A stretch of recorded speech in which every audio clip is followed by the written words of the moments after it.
या देवी सर्वभूतेषु विष्णुमायेति शब्दिता नमस्तस्यै नमस्तस्यै नमस्तस्यै नमो नमः।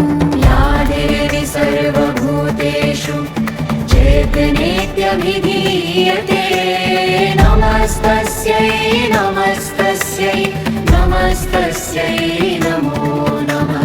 या देवी सर्वभूतेषु मद्धिरूपेण संस्थिता नमस्तस्यै नमस्तस्यै नमस्तस्यै नमो नमः।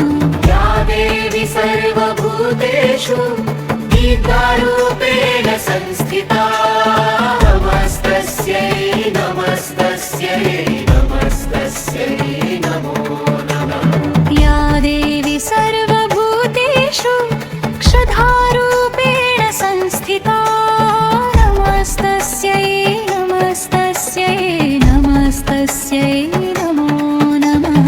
या देवी सर्वभूतेषु श्रद्धारूपेण संस्थिता नमस्तस्यै नमस्तस्यै नमस्तस्यै नमो नमः। या देवी सर्वभूतेषु क्षान्तिरूपेण संस्थिता नमस्तस्यै नमस्तस्यै नमस्तस्यै नमो नमः। या देवी सर्वभूतेषु दृश्यरूपेण संस्थिता नमस्तस्यै नमस्तस्यै नमस्तस्यै नमो नमः।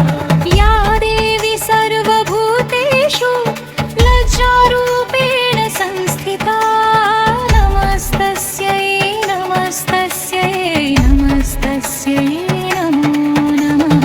या देवी सर्वभूतेषु लक्ष्मीरूपेण संस्थिता नमस्तस्यै नमस्तस्यै नमस्तस्यै नमो नमः।